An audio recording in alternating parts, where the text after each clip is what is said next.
सच्चे सुख के वांछक धूम मचाऊं गली गली, धूम मचाऊं गली गली। समय सारही तुइन लोक में परमोत्कृष्ट बताया है। सुखी हुए वे ही जिन जिनने समय सार निज ध्याया है। समय सार बिन सुख न मिलेगा, बात कहूँ मैं खरी खरी। सुन लो सच्चे सुख के वांछक, धूम मचाऊं गली गली, धूम मचाऊं गली गली। तर्क छंद साहित्य पढ़े अरु बहुआगम अभ्यास किया। पंडित भी कहलाए पर नहीं समय सार का ज्ञान किया। समय सार पहचान किए बिन घूमे जग की गली गली। सुन लो सच्चे सुख के वांछक, धूम मचाऊं गली गली, धूम मचाऊं गली गली। तन कर्मों से न्यारा जाना, रागादि में अटक गया।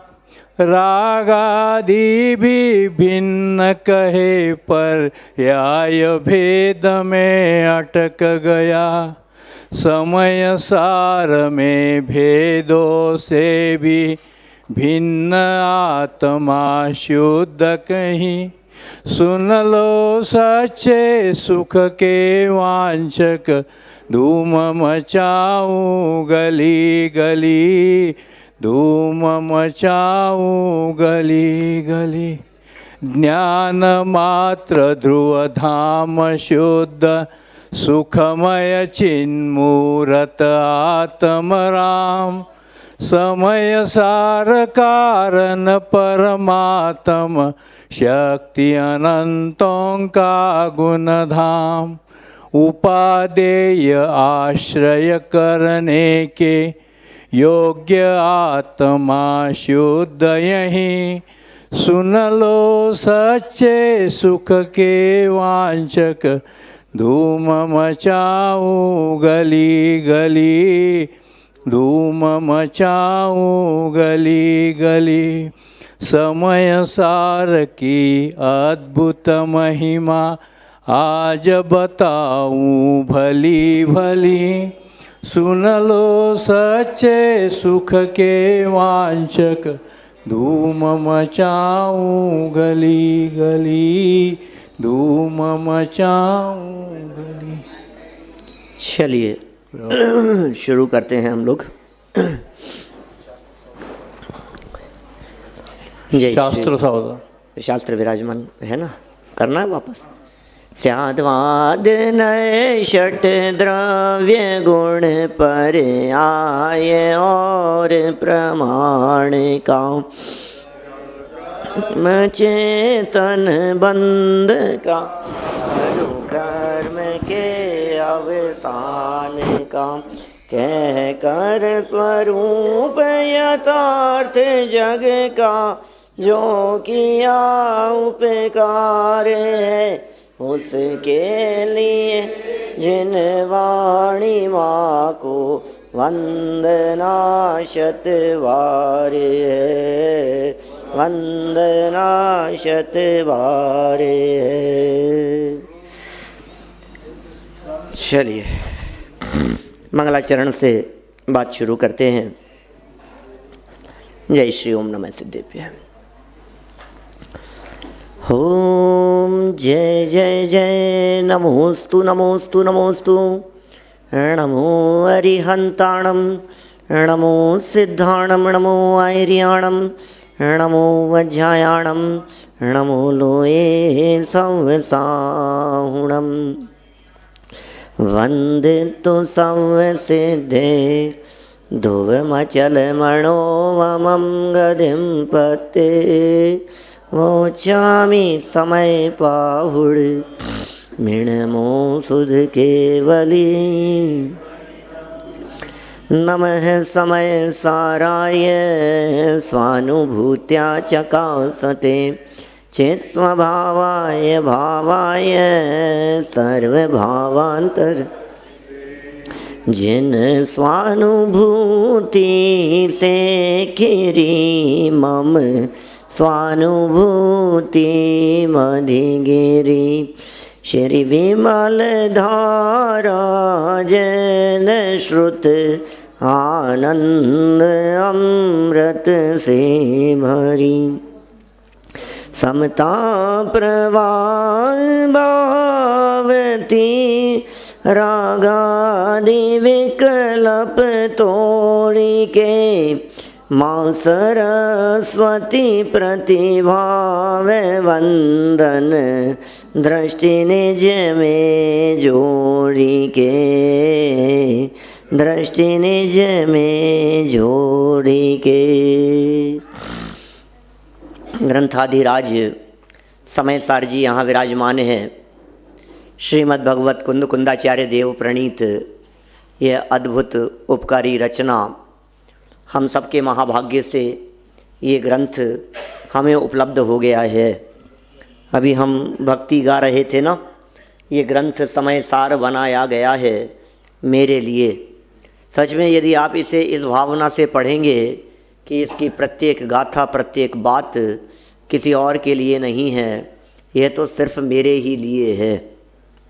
इन बातों का कथन करने का प्रयोजन कोई और नहीं है, मेरे सुख की प्राप्ति के लिए इस ग्रंथ की रचना हुई है। मुझे महाभाग्य से ये ग्रंथ मिल गया है।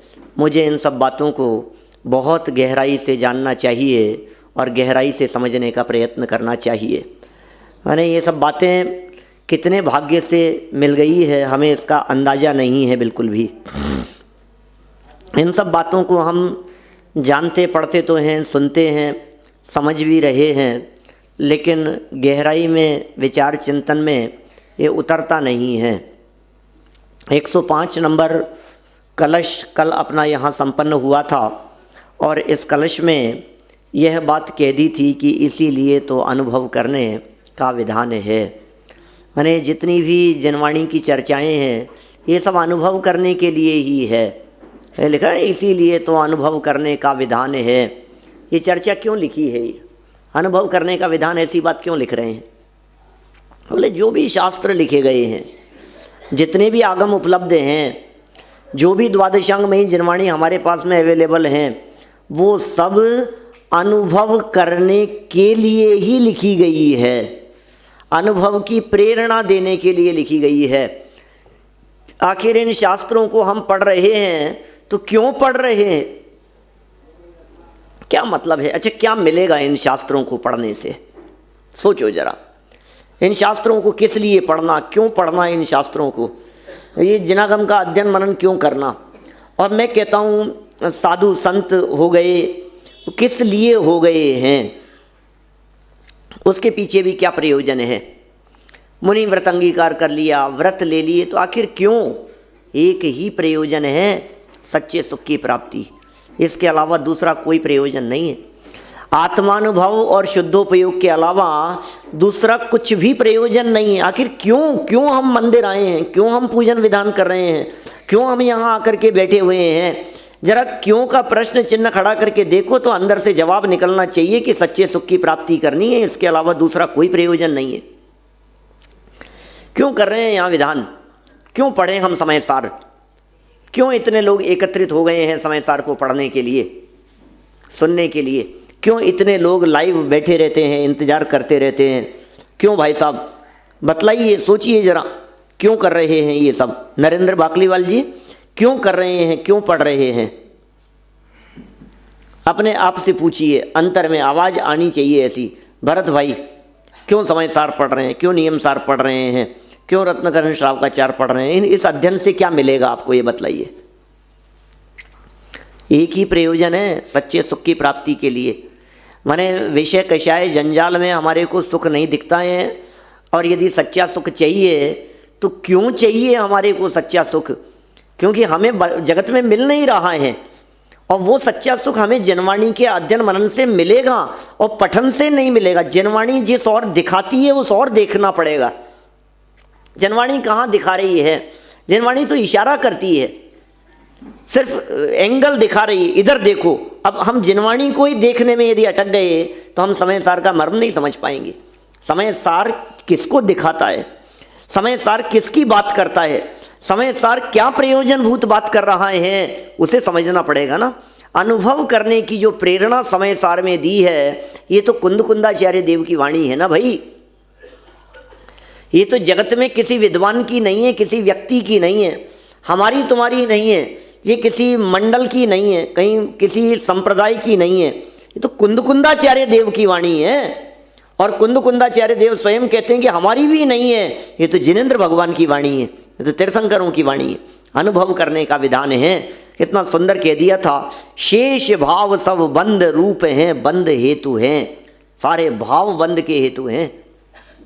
अब ये शेष भाव बंद हेतु कहते हैं, हमें कोई ऐतराज नहीं होता, और शेष भावों का थोड़ा सा भी खुलासा करते हैं तो फिर ऐतराज होने लग जाता है।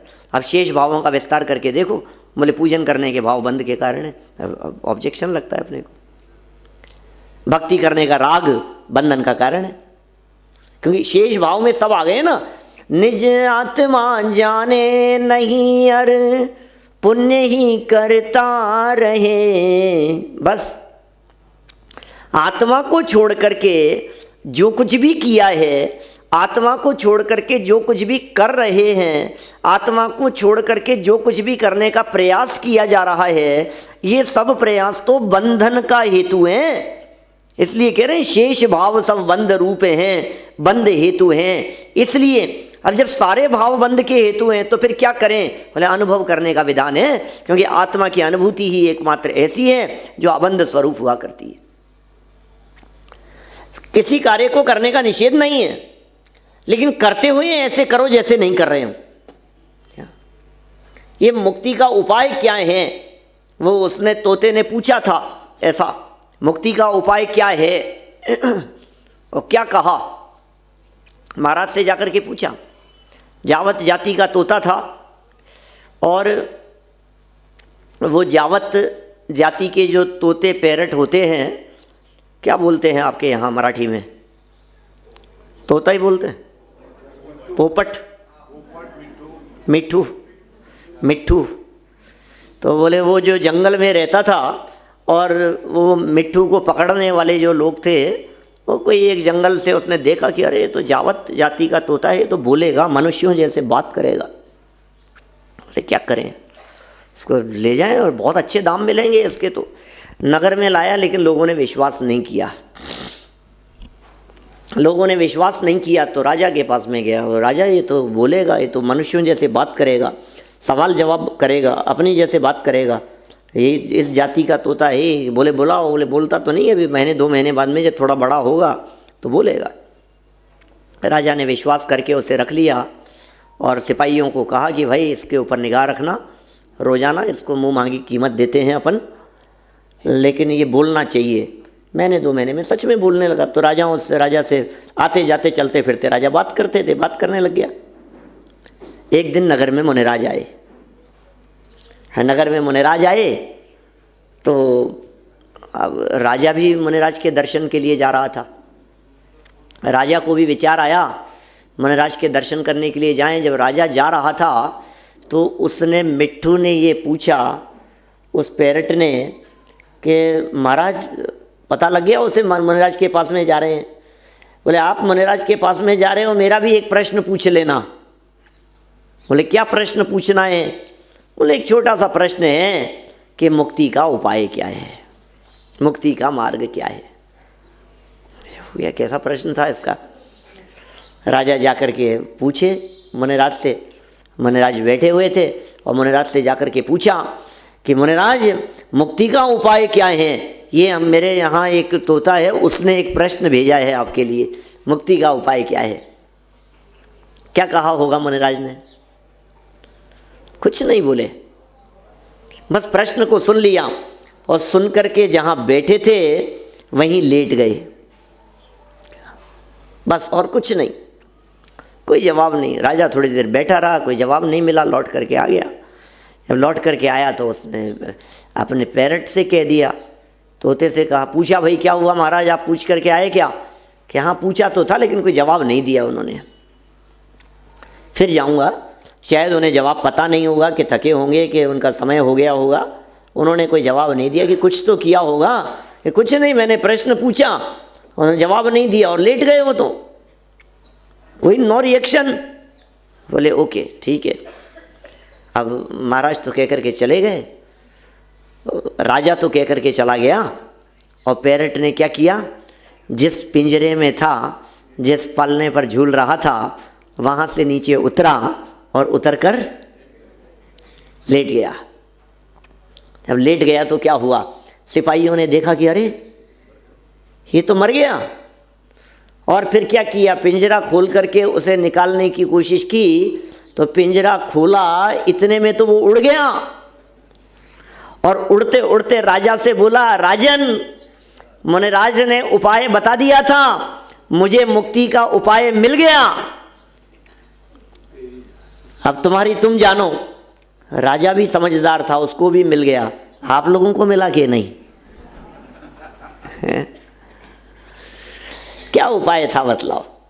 बोले जहां रह रहे हो कोई बात नहीं, चाहे घर में रहें चाहे वन में रहें, जो निज में समाये रहते हैं, सब काम जगत के किया करें, नहीं मोह किसी से करते हैं। बस यही उपाय है, सारे जगत के काम कर रहे हैं, कोई दिक्कत नहीं है, आप खाएंगे भी नहाएंगे भी, पूजन भक्ति आराधना जो आपको करना है।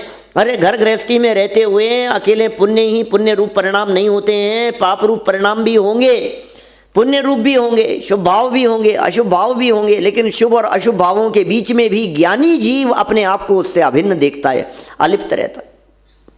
घर में रहता है लेकिन ऐसे रहता है जैसे नहीं रह रहा हो, घर में रहते हुए गृहस्थी में रहते हुए अलिप्त रहता है। गेही पे ग्रह में न रचें जो जलते भिन्न कमल हैं, नगर नारी को प्यारे यथा कादे में हेम अमल है। 3 एग्जाम्पल देकर के दौलत राम जी ने चर्चा कर दी कैसे रहना है।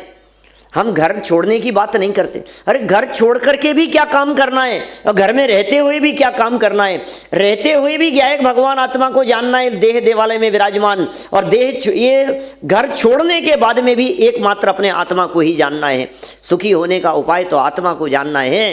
ये ग्रंथ समय सार बनाया गया है मेरे लिए।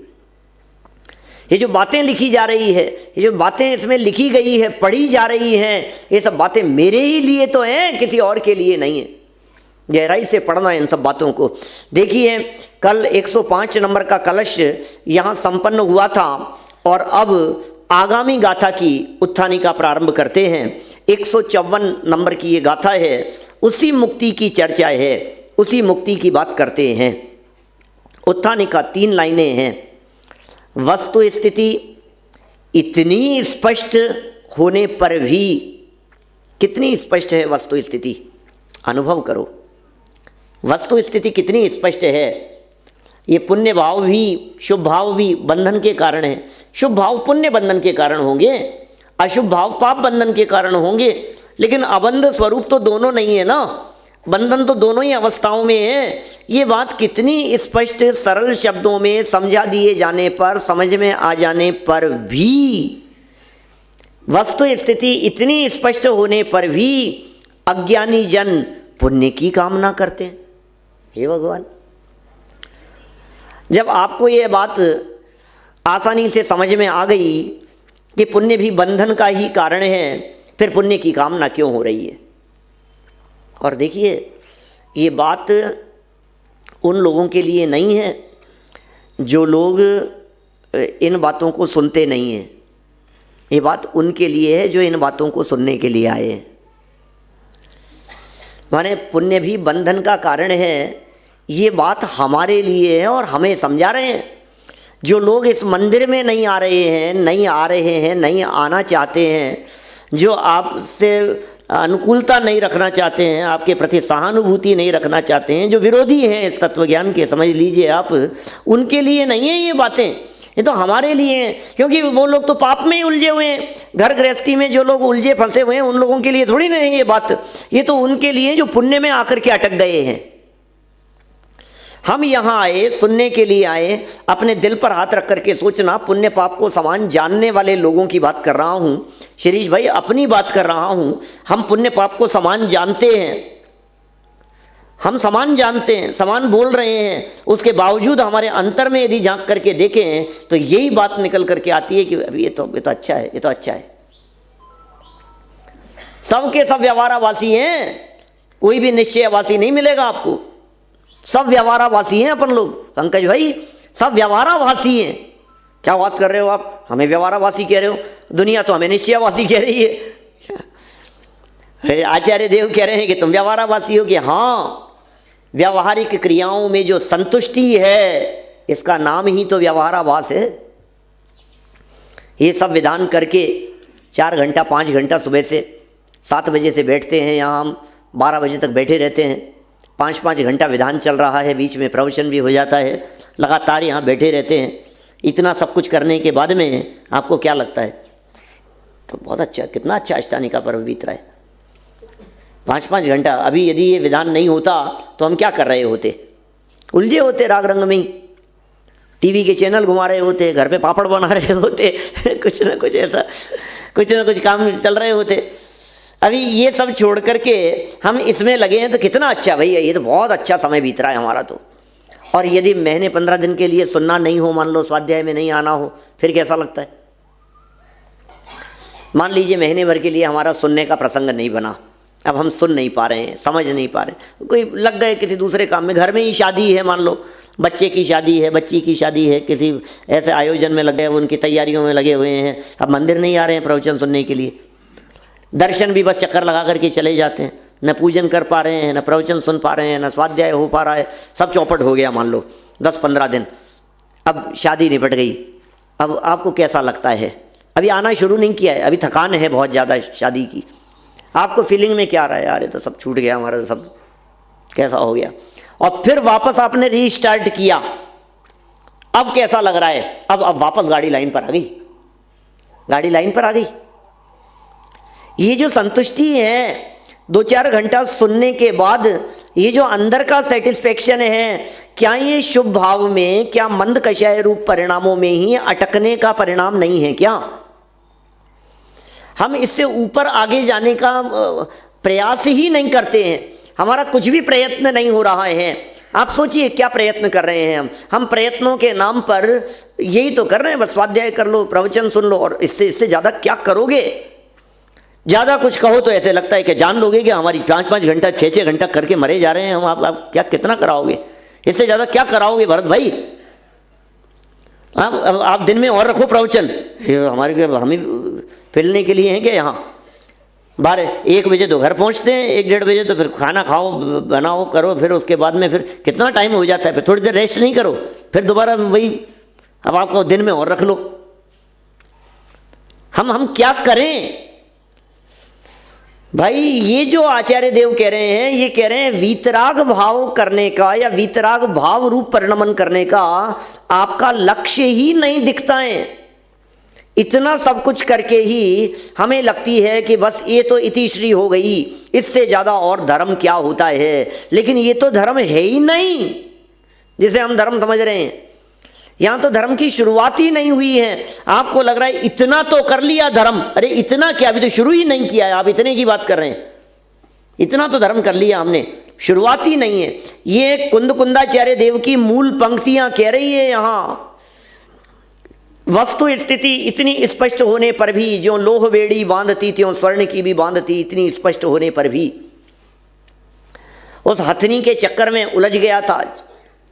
जो पीछे एग्जाम्पल दिया 147-48 गाथाओं में जो एग्जाम्पल दिया है, वो बदसूरत के सुंदर, बदसूरत हथनी के चक्कर में उलझ गया, ये पाप में उलझे फंसे लोग, और सुंदर हथनी के चक्कर में वो हाथी लगा रहा, ये पुण्य में उलझे हुए लोग। लेकिन उलझे तो दोनों ही हैं, दोनों ही भव समुद्र से पार नहीं होने वाले हैं। भव समुद्र से पार होने के लिए तो दोनों से ही एक कदम आगे बढ़ाना पड़ेगा हमारे को। इन विकल्पों से निर्विकल्प दशा तक पहुंचना पड़ेगा, तो प्रयोजन की सिद्धि होगी। देखिए, वस्तु स्थिति इतनी स्पष्ट होने पर भी अज्ञानी जन पुण्य की कामना करते हैं। अज्ञानी जनों को पुण्य की कामना, अज्ञानी जन पुण्य की कामना करते हैं। इसको दूसरे शब्दों में कहो, जो पुण्य की कामना करते हैं वो सब अज्ञानी हैं। अभी अज्ञानी जन कामना करते हैं, हाँ अपन लोग तो अज्ञानी है नहीं, अपन लोग तो सब समझदार है ना, अपन लोग थोड़ी ना करते हैं पुण्य की कामना। अभी यदि मैं हाथ खड़े करवाऊं तो कौन कौन व्यक्ति ऐसा होगा जो ये कहेगा कि हम पुण्य को चाहते हैं? कोई नहीं होगा। इस स्वाध्यायी समाज में सब यही कहेंगे ना, हमें तो पुण्य नहीं चाहिए। नहीं नहीं नहीं, हम पुण्य नहीं चाहिए, हमें तो धर्म करना है, हम पुण्य में अटकने वाले नहीं हैं। बोल तो रहे हैं पुण्य में अटकना नहीं है, और अटके सब उसी में हैं। हमें इसी में लगता है कि भाई इससे ज़्यादा और तो अच्छा करें क्या। हम सामायिक करते नहीं हैं, साधना करते नहीं हैं, प्रतिक्रमण करते नहीं हैं, आराधना चिंतन मनन करते नहीं हैं। अब ये जिसमें लगे हैं ये सब मार्ग तो पुण्य का ही मार्ग है, और क्या है। यद्यपि वो सामायिक जिसकी प्रेरणा यहाँ इस गाथा के अंदर दे रहे हैं, बड़े गजब के शब्द हैं इस गाथा के। ये कह रहे हैं आप पुण्य की कामना करते हैं, इस बात को आगामी गाथा में कहते हैं। तात्पर्य यह है कि आगामी गाथा में पुण्य के पक्षपातियों को समझाया जा रहा है। जिनको लगता है ना कि नहीं पुण्य तो करना ही पड़ेगा, सब पुण्य नहीं करेंगे तो फिर क्या करेंगे, ऐसे पक्षपातियों को समझाया जा रहा है। गाथा मूलतः इस प्रकार है, रिपीट कीजिएगा। परमठ बाहिराजे, परमठ बाहिराजे, ते अन्नाणेन पुण्यमेच्छन्ति,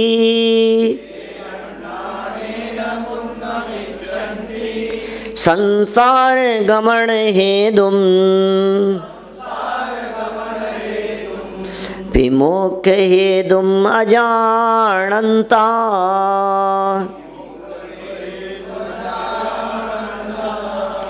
परमार्थ से है बाह्य वे जो मोक्ष मग नहीं जानते, अज्ञान से भव गमन कारण पुण्य को है चाहते।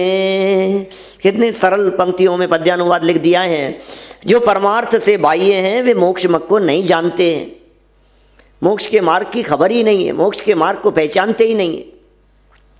ये मोक्ष का मार्ग भी मोक्ष जैसा आनंद देने वाला है, इस मार्ग में भी मुक्ति जैसा आनंद मिलता है। ये रत्नत्रय से संपन्न ज्ञानी जीवों को जो अतीन्द्रिय आनंद मिलता है, ये अतीन्द्रिय आनंद कोई सामान्य नहीं है। ये आनंद वही आनंद है, सिद्धों जैसा आनंद मिलने की चर्चा चल रही है। ये वो शुद्धोपयोग जो चौथे गुणस्थान से कहा गया है आगम में, पंचम गुणस्थान छठे सातवें गुणस्थान में। मुनिराज शुद्धोपयोगी छठे सातवें गुणस्थान में प्रचुर स्व संवेदन का वेदन करते हैं। ये मार्ग में भी ये सब बातें हैं। अरे मंजिल में जो अवस्था की प्राप्ति होनी है, मार्ग भी वही होगा। दुख के मार्ग पर चलकर सुख की प्राप्ति नहीं होगी। कांटों पे चलकर मिलेंगे साए बहार के, क्या ऐसा नहीं है? कांटों पे चल करके नहीं मिलेंगे। आपको वर्तमान में यदि आनंद आएगा तो भविष्य में भी आनंद आएगा। ये कितना स्पष्ट शब्दों में आचार्यों ने कहा है। ये वीतरागी संत शुद्धोपयोग की प्रेरणा दे रहे हैं। किसको दे रहे हैं शुद्धोपयोग की प्रेरणा? आचार्यों के लिए नहीं है, उपाध्यायों के लिए नहीं है, साधुओं के लिए नहीं है, मुनिराजों के लिए नहीं है, गृहस्थों के लिए नहीं है, श्रावकों के लिए नहीं है, विद्वानों के लिए नहीं है। तो फिर क्या अनंत भगवान के उपदेश दे रहे हैं मुनिराज? किसको उपदेश दिया जा रहा है? ये अनंत भगवान को कह रहे हैं शुद्धोपयोग करो, अनंत भगवान को कह रहे हैं मोक्ष मार्ग में प्रवर्तन करो, अनंत भगवान को कह रहे हैं मुक्ति के मार्ग पर चलो।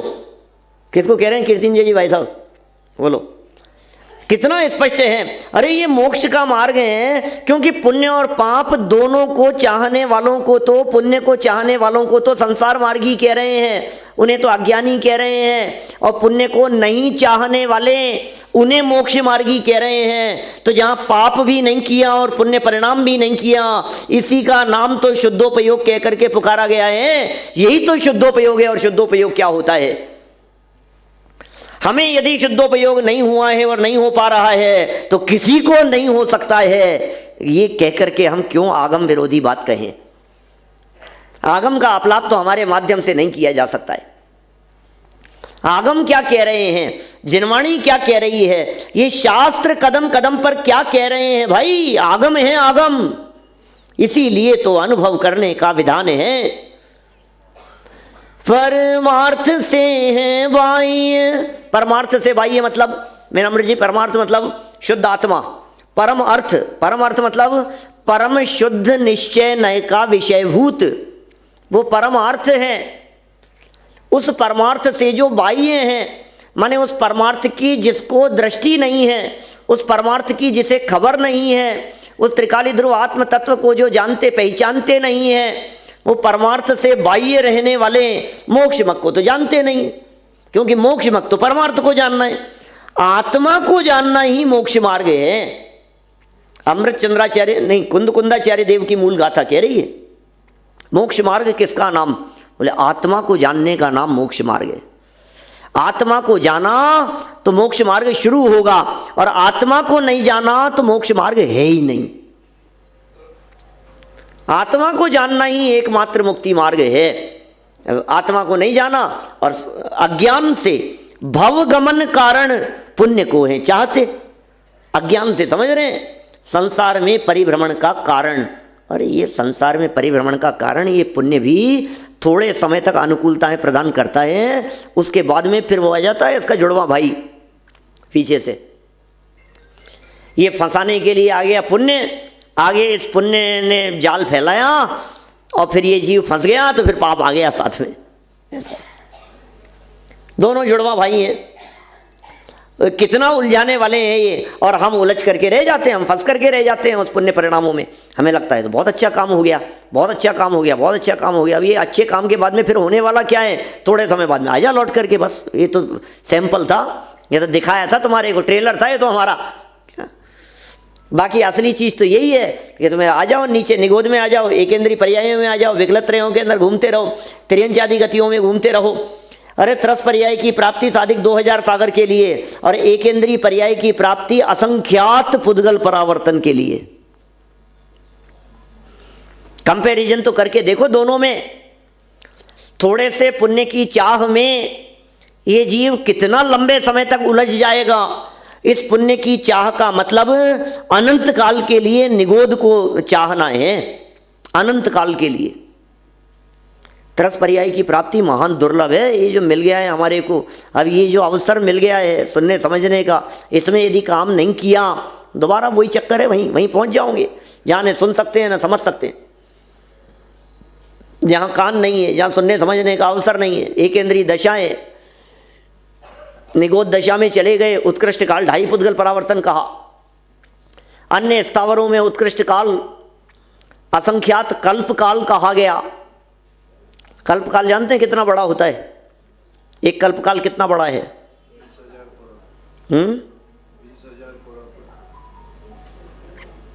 20 कोड़ा कोड़ी, 20,000 कोड़ा कोड़ी नहीं, 20 कोड़ा कोड़ी, 10 कोड़ा कोड़ी सागर का एक अवसर्पणी, 10 कोड़ा कोड़ी सागर का एक उत्सर्पणी, और 20 कोड़ा कोड़ी सागर का एक कल्पकाल। एक कल्पकाल, एक कल्पकाल, 20 कोड़ा कोड़ी सागर, सागर 2 24 बीत जाएगी उसमें।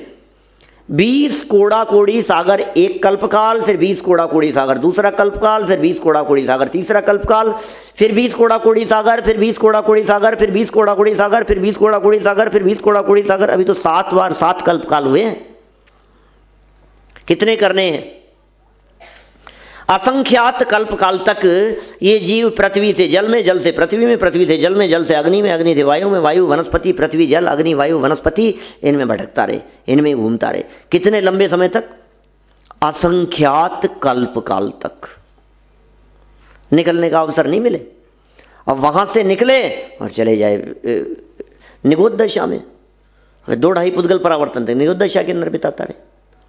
2-2.5 पुद्गल परावर्तन निगोद में बीते उत्कृष्ट काल, और फिर वहाँ से निकल करके फिर पृथ्वी जलाधिक में, फिर पृथ्वी जलादि से इतर निगोद में, फिर इतर निगोद से पृथ्वी जलाधिक में, पृथ्वी जलाधिक से इतर निगोद में, 2-2.5 पुद्गल परावर्तन वहाँ, असंख्यात कल्पकाल यहाँ, फिर असंख्यात कल्पकाल पूरे करके 2-2.5 पुद्गल परावर्तन, फिर 2-2.5 पुद्गल परावर्तन। त्रस नहीं हो रहा है अभी चिंतामण भाई, त्रस नहीं हो रहा है। कितना लंबा काल, असंख्यात पुद्गल परावर्तन उत्कृष्ट काल का है, एक इंद्रिय पर्याय में परिभ्रमण करने का। असंख्यात पुद्गल परावर्तन, और पुद्गल परावर्तन तो पुद्गल परावर्तन ही है। मोक्ष मार्ग प्रकाशक 63 नंबर पेज पर पहली लाइन, 63 नंबर पेज पर पहली लाइन में लिखते हैं टोडरमल जी साहब, एक पुद्गल परावर्तन का काल 62 नंबर पेज की लास्ट लाइन से चल रही है, 2 शब्द नीचे हैं, वहाँ लिख रहे हैं पुद्गल परावर्तन का काल इतना बड़ा काल समझना कि जिसके अनंतवें भाग में अनंत सागर बीत जाते हैं। ओहो, एक पुद्गल परावर्तन इतना बड़ा काल है, कुछ समझ में आती है क्या, क्या हो रहा है, क्या कहाँ बीत रहा है समय।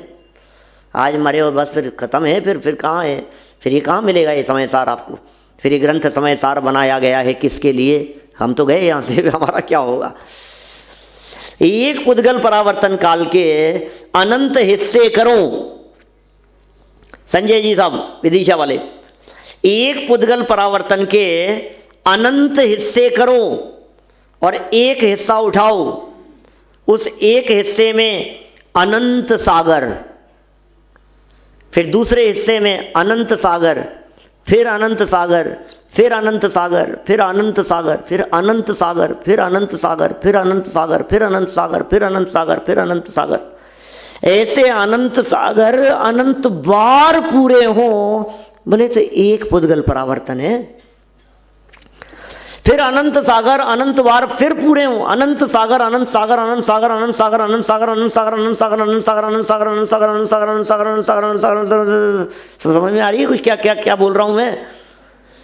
ये जब अनंत सागर अनंत बार पूरे हो जाएं तो दूसरा पुद्गल परावर्तन, फिर अनंत सागर अनंत सागर अनंत सागर अनंत सागर अनंत सागर अनंत सागर अनंत सागर अनंत सागर अनंत सागर अनंत सागर अनंत बार पूरे हो तो तीसरा पुद्गल परावर्तन, या अनंत बार पूरे हो, फिर ऐसे चौथा पुद्गल परावर्तन, 5वां पुद्गल परावर्तन, 25 पुद्गल परावर्तन, 50 पुद्गल परावर्तन, 100 पुद्गल परावर्तन, 1000 पुद्गल परावर्तन, 5000 पुद्गल परावर्तन, असंख्यात पुद्गल परावर्तन काल तक ये जीव एकेंद्रीय पर्याय से निकल करके त्रस पर्याय में नहीं आए। ये कैसे काल बीतता है इस संसार दशा में, किस तरह से हमने अनंत काल यहाँ बिताया है।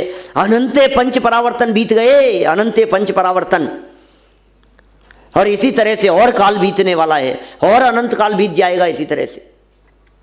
फिर काल अनंत अरे दुख का घन छाएगा, यदि अवसर चूका तो भव भव पछताएगा। भव भव पछताएगा भाई साहब, ये अवसर चूक गया तो। यहाँ से रोड पर निकलते समय एक्सीडेंट हो गया, जीवन पूरा, अब मर करके पता नहीं कहाँ कौन सी गतियों में चले गए, अब रोते रहो रुलते रहो, एक झटके में सब खत्म हो जाता है। यहाँ बैठे बैठे ही कुर्सी से गिर गए, ऐसे कुर्सी टेढ़ी कर रहा था मैं और धड़ाम से नीचे गिरा और सर पर चोट लगी और कोमा में आ गए। 4-6 महीने तक, 4-6 साल तक कोमा में पड़े हुए हैं, अब गए सब खत्म है, जीवन पूरा हो गया। डॉक्टरों ने जवाब दे दिया, ब्रेन डेड हो गया। अब क्या क्या किया अपन ने, आए थे किस काम से, करने लगे क्या काम, धोनी थी निज आत्मा, धोने लगे यह चाम। इस चमड़ी को धोने में लग गए और क्या कर रहे हैं। दिवस गंवायो खाए कर, रात गंवाई सोए, भोंदू के भोंदू रहे, चले गांठ की खोए। निरंतर अज्ञान से किसको चाह रहे हैं हम, ये हमारा अज्ञान का परिणाम है। भव गमन कारण पुण्य को है चाहते, बस सिर्फ पुण्य की चाह में लगे हुए हैं। क्यों चाह रहे हैं पुण्य, देखिए पुण्य यदि नहीं चाहते आप, क्योंकि पुण्य ऐसे डायरेक्ट ऐसा नहीं है ना जिसको चाहता हो, पुण्य कोई पैसा जैसा थोड़ी ना है, तो लगता है नहीं पैसे को तो चाहता है, अनुकूलताओं को तो चाहता है। शारीरिक स्वास्थ्य तो चाहता है, पारिवारिक शांति तो चाहता है, घर गृहस्थी में शांति बनी रहे ये तो चाहता है। तो ये सब पुण्य की ही तो चाह है और क्या है। तो फिर क्या पाप को चाहें? ये किसने कहा कि पाप को चाहें? पाप और पुण्य दोनों की चाह से ऊपर उठ करके चलना पड़ेगा, हमें तो और आगे बढ़ना है। अक्षय कुमार जी साहब, तो इससे ऊपर उठना है हमारे को। तो उपदेश तो ऊंचा चढ़ने के लिए दिया जाता है भाई। अज्ञान से भव गमन कारण पुण्य को हैं चाहते। देखिए जरा क्या कह रहे हैं, जो जीव परमार्थ से बाह्य हैं वे मोक्ष के वास्तविक हेतु को न जानते हुए, वास्तविक हेतु को नहीं जाना, मोक्ष का असली कारण क्या है, मुक्ति की प्राप्ति कैसे होगी, उस असली कारण को पहचाना नहीं हमने। और अज्ञान से संसार के गमन के हेतु होने पर भी मोक्ष का हेतु समझकर पुण्य को चाह रहे। हमने समझा व्रत उपवास आदि करेंगे तो मोक्ष मिलेगा, हम त्याग करेंगे तो मोक्ष मिलेगा, हम थोड़ा धर्म ध्यान करेंगे, ये सब कर रहे हैं हम, तो इससे हमारे को मोक्ष मिल जाएगा। अरे मोक्ष नहीं मिलने वाला है, ये पुण्य बंधन के कारण है। इससे मुक्ति की प्राप्ति नहीं होगी, इससे बंध में ही फंसे रहेंगे, बंध में ही उलझे रहेंगे, बंधन में ही अटके रहेंगे। यदि बंध से ऊपर उठना है तो इससे 2 कदम आगे बढ़ करके हमारे को सोचना पड़ेगा, विचार करना पड़ेगा। हम सोचते ही नहीं है, दिमाग में आती ही नहीं है। हमें तो पूजन पाठ भक्ति इससे ज़्यादा ऊपर कुछ दिखता ही नहीं है। ज़्यादा करो तो स्वाध्याय की बात कर लेंगे, स्वाध्याय से ऊपर कहाँ हमें कुछ दिखाई दे रहा है। आप सोचिए स्वाध्याय के अलावा और क्या लग रहा है अपने को। इतना तो कर रहे हैं स्वाध्याय, अब कर तो रहे हैं, अब लगे तो हैं इसी मार्ग में, लगे तो हैं इसी मार्ग में। कौन से मार्ग में लगे हैं? पुण्य बंधन के मार्ग में लगे हुए हैं। अंदर से हमारे को, विवेक जी, अंदर से हमारे को ये मार्ग दिखता ही नहीं है क्या।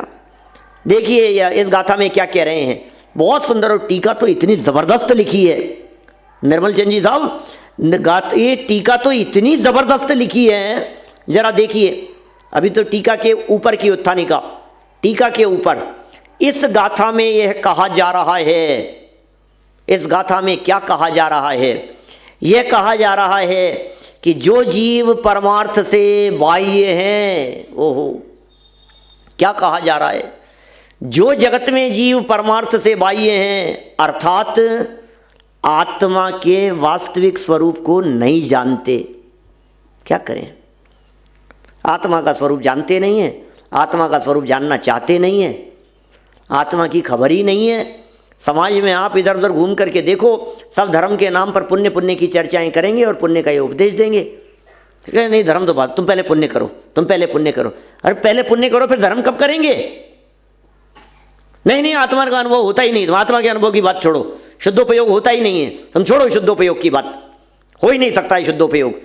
मुनियों को नहीं होता है तो श्रावकों को कहाँ से होगा? तो बोले होता ही नहीं है ये। अब जब होता ही नहीं है ये उपदेश दोगे तो फिर ये जनवाणी की बातें झूठी नहीं हो जाएगी? बिना आगम पढ़े हुए बोलते हो कुछ भी, बिना शास्त्र पढ़े हुए। कदम कदम पर कुंद कुंद अमृत चंद्राचार्य देव, जयसेनाचार्य देव, नहीं जितने आचार्य वितरागी संत हैं, योगेंदु देव, नेमी चंद्राचार्य देव, सब कदम कदम पे शुद्धोपयोग की प्रेरणा दे रहे हैं, आत्मानुभव की प्रेरणा दे रहे हैं। अरे ये अध्यात्म की बातों से, शून्य होने से कुछ सार्थकता नहीं है। व्रत प्रतिमा नियम संयम अनंत बार लिए, अनंत बार। शेड़ाला की वे पंक्तियां किसने नहीं पढ़ी है? मुनि व्रतधार अनंत बार ग्रह को उपजायो।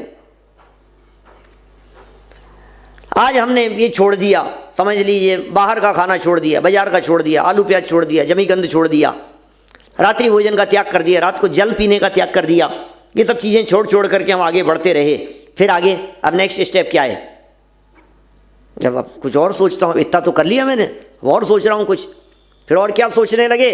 अब हम सोचने लगे कि अब थोड़ा दुपट्टा ओढ़, अब सफ़ेद ही कपड़े पहनता हूँ मैं, अब कलर्ड कपड़े पहनना बंद कर दिया। फिर अब बोले अब तो बस धोती दुपट्टा ही ओढ़ लिया, अब इसके अलावा और क्या पहने? चादरा ओढ़ लिया, अब क्या करता हूँ? बोले मैं तो ब्रह्मचर्य से रहता हूँ।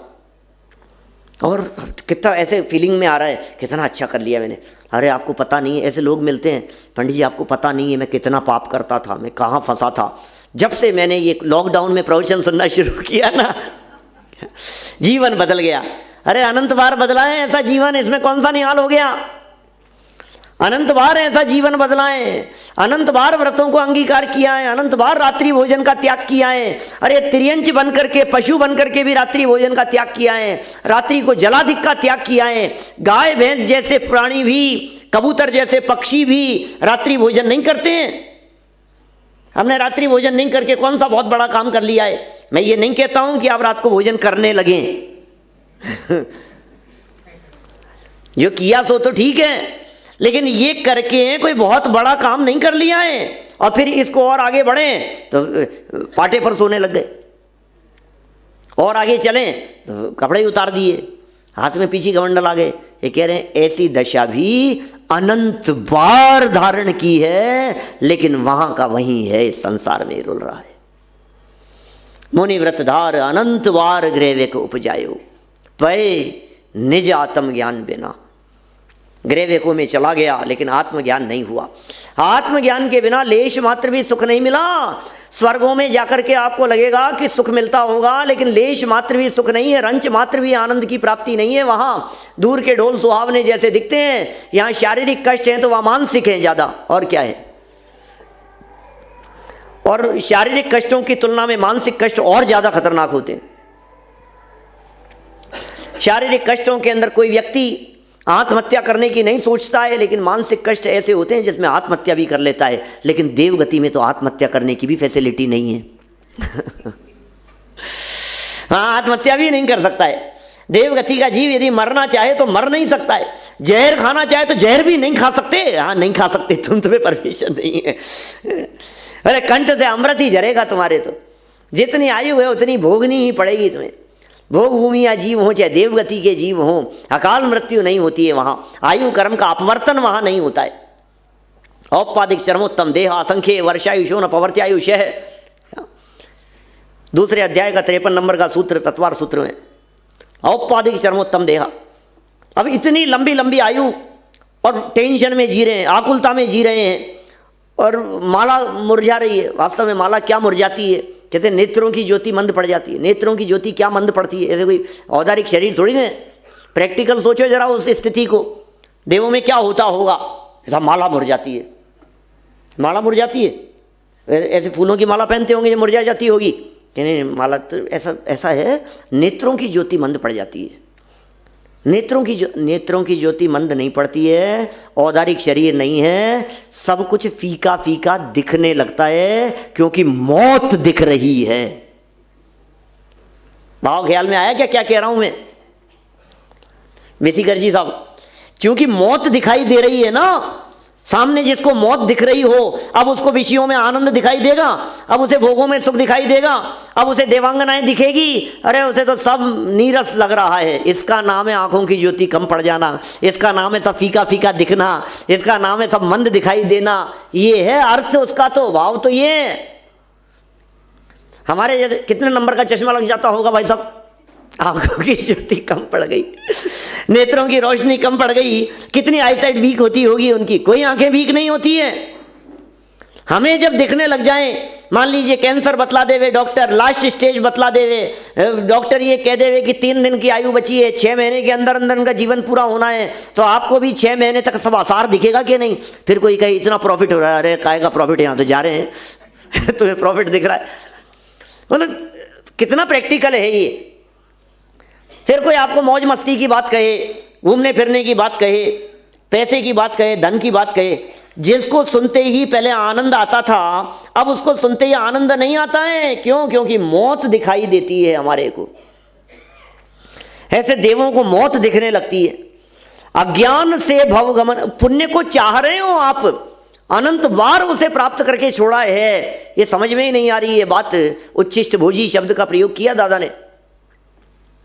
वमन करके जैसे वापस चाटने की चेष्टा करता है, ऐसी स्थिति है। दूर से पसंद आ रहा है, अरे कितना अच्छा होगा, कितना अच्छा होगा, देवगति। अरे देवगति तो नाम सुनते मुंह में पानी आता है। कई बार तो सभाओं के अंदर जब ऐसा कह देते हैं, हम गारंटी लेते हैं, कभी दादा ऐसा कह दे ना, कभी हमने जैसे सभा में ऐसी बात कह दी, हम गारंटी लेते हैं जितने लोग सभा में बैठे हुए हैं सब लोग मर करके नियम से देवगति में जाने वाले हैं। तालियां बजा लो, मजा आ गया, मजा आ गया। सब देवगति में जाने वाले, देवगति में जाने वाले, उसमें मजा आ गया।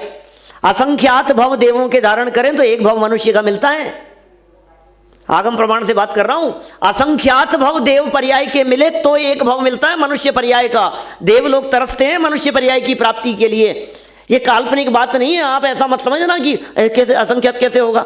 साधिक 2000 सागर के लिए तरस पर्याय की प्राप्ति हुई है, इतने में असंख्यात भव कैसे? अरे भवनत्रिकों के भव हैं, भवनत्रिकों के भव हैं, हजारों वर्षों की आयु है, कुछ पल्लियों की आयु है। असंख्यात बार देव पर्याय में जावे तो एक भव मिले, त्रियंचों में चले जाता है। असंख्यात भोग भूमियां हैं इस मध्य लोक में, असंख्यात भोग भूमियां, 2.5 द्वीप के बाहर सब भोग भूमियां हैं। नागेंद्र स्वयं पर्वत के पहले पहले तक, फिर वो पर्वत के बाद में आधा द्वीप और फिर पूरा समुद्र, वो कर्म भूमि है। और चारों कोनों की पृथ्वियां, जिनको भूगोल थोड़ा सा पता होगा उन्हें समझ में आई होगी मेरी बात। माने वो जो थोड़ा एरिया है वो कर्म भूमि, बाकी मध्य के असंख्यात द्वीप, असंख्यात समुद्र, वो सब भोग भूमि है। भोग भूमि के अंदर सब युगलिया ही पैदा होते हैं, तिर्यंच गति के ही होते हैं। बाहर की भोग भूमियों में, 2.5 द्वीप के बाहर सब असंख्यात भोग भूमियों में जितने तिर्यंचों के युगल हैं सब देवगति में जाने वाले हैं, सब नियम से देवगति में। ये जीव मरता है, त्रियंच में जाता है, फिर देवगति में चला जाता है, फिर त्रियंच में आ जाता है, नरक में चला जाता है, फिर त्रियंच होकर के देव में चला जाता है। मनुष्य बनने का चांस नहीं मिलता इसको। अनंत बार ग्रेवेकों के अंदर चला गया। ये लाइन छेड़ाला के अंदर कैसे लिखी होगी? मुनिव्रतदार अनंत बार ग्रेवेक उपजायो, अनंत बार ग्रेवेक उपजायो। पे निज आत्मज्ञान बिना, आत्मा के ज्ञान के बिना कुछ तो सुख मिला होगा। स्वर्गों की बात नहीं कर रहे हैं, स्वर्ग से ऊपर की बात कर रहे हैं। ग्रेवेकों में 16 स्वर्ग की बात नहीं है, 16 स्वर्ग से और ऊपर जाओ। पहला ग्रेवेक, दूसरा ग्रेवेक, तीसरा ग्रेवेक, 9वें ग्रेवेक तक की बात करें। 31 सागर तक की आयु लेकर के ये जीव फिर आ गया, वहां से लौट करके फिर दोबारा चला गया, फिर आ गया, फिर लौट करके चला गया। कितना भव। 5वीं ढाल में भी लिखा इसी तरह का। 5वीं ढाल का शायद 12 नंबर का छंद होना चाहिए। उसमें लिखा है, अंतिम ग्रेवक लो की हद, पायो अनंत वीर्या पद, पर सम्यक ज्ञान न लाधो, दुर्लभ निज में मुनि साधो। अंतिम ग्रेवक की हद तक पहुंच गया, और हद तक पहुंच गया, फिर पर सम्यक ज्ञान न लाधो, सम्यक ज्ञान की प्राप्ति नहीं हुई, ये भेद विज्ञान नहीं हो सका। कितना स्पष्ट कह रहे हैं यहां, देखो वापस देखो लाइन क्या कही है। आत्मा के वास्तविक स्वरूप को नहीं जानते, पर सम्यक ज्ञान न लाधो। निज आत्मा को नहीं जाना, पे निज आत्म ज्ञान बिना, वही तो कह रहे हैं ये लाइन। और क्या है, वो छेड़ाला की लाइन बोल दी अपन ने, पद्य में बोल दी, यहां गद्य में लिखी है। आत्मा के वास्तविक स्वरूप को नहीं जानते हैं, इसका मतलब आत्मज्ञान से शून्य है, आत्मा को नहीं जाना। सब कुछ कर लो आप, कुछ हासिल होने वाला नहीं है। एक असली काम नहीं किया आपने, बाकी सब काम किया, तो बोले कुछ काम का नहीं है ये सब। असली जो तैयारी है ये आत्मा को जानना है, ये प्रयत्न किया जाना चाहिए। प्रत्येक आत्मार्थी वही व्यक्ति है जो आत्मा को जानने का प्रयत्न करता है। स्वाध्याय भी करता है तो इस स्वाध्याय से आत्मा को जानने में आया कि नहीं, कितना अपना परिणाम विशुद्ध हुआ है, कितने परिणामों में निर्मलता आई है, हम आत्मा को पकड़ने के लिए प्रयत्नशील हुए हैं कि नहीं, उस आत्मा का स्वरूप क्या है, शास्त्रों के आधार पर पहले निर्णय किया जाता है। एक पिक्चर फ्रेमवर्क तैयार किया जाता है, आत्मा कैसा है, आत्मा के गुण धर्म कौन से हैं, शक्तियाँ कौन सी है, उसका स्वरूप क्या है। असंख्यात प्रदेशी हैं, अनंत गुण हैं, मैं ज्ञानादि लक्षण वाला हूँ, जीवत्व शक्ति, चिति शक्ति आदि अनंत शक्तियों से संपन्न मैं ये चैतन्य तत्व हूँ। ये देखो जरा, उसे पकड़ने की कोशिश करो। सामायिक के काल में बैठो, रोजाना ध्यान करो, चिंतन करने का प्रयत्न करो, उपयोग को एकाग्र करने की चेष्टा करो, और वो जो ज्ञान स्वरूप आत्मा पकड़ में आ रहा है, जो ज्ञान मात्र है, जो आबाल गोपाल सबको सुलभ है, प्रति समय अनुभव में आ रहा है, वो अनुभूति स्वरूप भगवान आत्मा, वो कैसे पकड़ में आए, इसका प्रयत्न करना चाहिए, किया जाना चाहिए। आत्मा को नहीं जाना और वास्तविक स्वरूप को तो जानते नहीं है। वे जीव मुक्ति प्राप्त करने का वास्तविक उपाय तो जानते नहीं है, मुक्ति प्राप्त करने का वास्तविक उपाय तो वे जानते ही नहीं है। असली उपाय क्या है और क्या कर रहे हैं, और जो पुण्य संसार परिभ्रमण का कारण है। आलोक जी भाई साहब, और जो पुण्य संसार परिभ्रमण का कारण है, संसार में ही रखड़ने रुलने का कारण है, उसे ही मुक्ति का मार्ग समझकर चलने लगते हैं। हे भगवान, ये क्या हो गया? गलत फहमी हो गई भाई साहब। ये पुण्य में धर्म का भ्रम हो रहा है। ये है कर्म, ये पुण्य, ये कर्म है। हम समझ रहे हैं धर्म, ये हो रहा है भ्रम। कर्म में धर्म का भ्रम हो रहा है। ये भ्रम टूटना चाहिए, ये भ्रम टूटना चाहिए। ये गलत फहमी है, और गलत फहमी कितनी खतरनाक होती है ये समझाने की ज़रूरत नहीं, हम सब जानते हैं गलत फहमी कितनी खतरनाक होती है। गलत फहमी में कितने अनर्थ नहीं हो जाते हैं। गलत फहमी समझाने की ज़रूरत है क्या? मुंबई में अध्यात्म स्टडी सर्किल में 2005-06 के आसपास एक प्रवचन किया था मैंने। गलत फहमी हेडिंग था उसका, गलत फहमी। बोले गलत फहमी में क्या बताना चाहते हो? गलत फहमी में तो ज़िंदगी जी रहे हो, पूरी ज़िंदगी गलत फहमी में जा रही है अपनी। हमारा नाम क्या है? बोले गलत फहमी में। बोलता है डॉक्टर संजीव कुमार गोधा। अच्छा, गलत फहमी हो गई है। उम्र कितनी है? गलत फहमी। पता क्या है? गलत फहमी। कहाँ के रहने वाले हो? सब गलत फहमी। पूरी जिंदगी, पूरी लाइफ गलत फहमी में बीत रही है। जो अपना नहीं, उसके अपनेपन में जीवन चला गया। ये सारा जीवन उसके अपनेपन में जा रहा है जो अपना नहीं है। पूरी जिंदगी अपने आप को मनुष्य समझ रहा है, स्त्री पुरुष मान रहा है, बालक वृद्ध जवान समझ रहा है। ये सारी जिंदगी गलत फहमी में बीत रही है, अज्ञान से। देखो, मुक्ति का मार्ग समझ लिया इसको, पुण्य को मुक्ति का मार्ग समझ लिया, धर्म को प्रवचन का मार्ग समझ लिया। ऐसा समझ लिया अपन ने, ये क्या प्रवचन, ये सब प्रवचन सुन लिया, स्वाध्याय कर लिया, सब ये सब इन क्रियाओं में अपन लगे रहे, बहुत धर्म कर लिया, बहुत धर्म कर लिया। मुक्ति का मार्ग समझकर चलने लगते हैं, उसे ही अपना कर यह समझते हैं कि हम मुक्ति के मार्ग में चल रहे हैं। अब तो हमने मूल गुण पालन करना शुरू कर दिया, तो मुक्ति के मार्ग पे चल रहे हैं। कौन सी प्रतिमा ले रखी है आपने? संयम अंगीकार करना चाहिए। प्रतिमाधारी हो गए हम दूसरी प्रतिमा ले ली हमने, अब हम 7वीं प्रतिमाधारी हो गए। अब तो मोक्ष मार्ग पे चल रहे हैं ना अपन। ये कह रहे हैं आत्मा को नहीं जाना, ब्रह्मचारी हो गए, त्यागी हो गए, व्रती संयमी हो गए, आत्मा को यदि नहीं जाना तो सब खत्म है भाई साहब। ये सारी बातें यहाँ बहुत सरल शब्दों के अंदर बतला दी गई है। उसे मुक्ति का मार्ग समझकर चलने लगते हैं, उसे ही अपना कर ये समझते हैं कि हम मुक्ति के मार्ग पर चल रहे हैं। ऐसे जीवों को कभी भी मुक्ति की प्राप्ति संभव नहीं है। ऐसे जीवों को कभी भी मोक्ष की प्राप्ति नहीं होगी। कब हो जाएगी मोक्ष की प्राप्ति? रास्ता ही गलत पकड़ लिया है, निर्णय ही नहीं है। गलत मार्ग पर चलते हुए कब मंजिल मिल जाएगी हमारे को? कभी नहीं मिलेगी।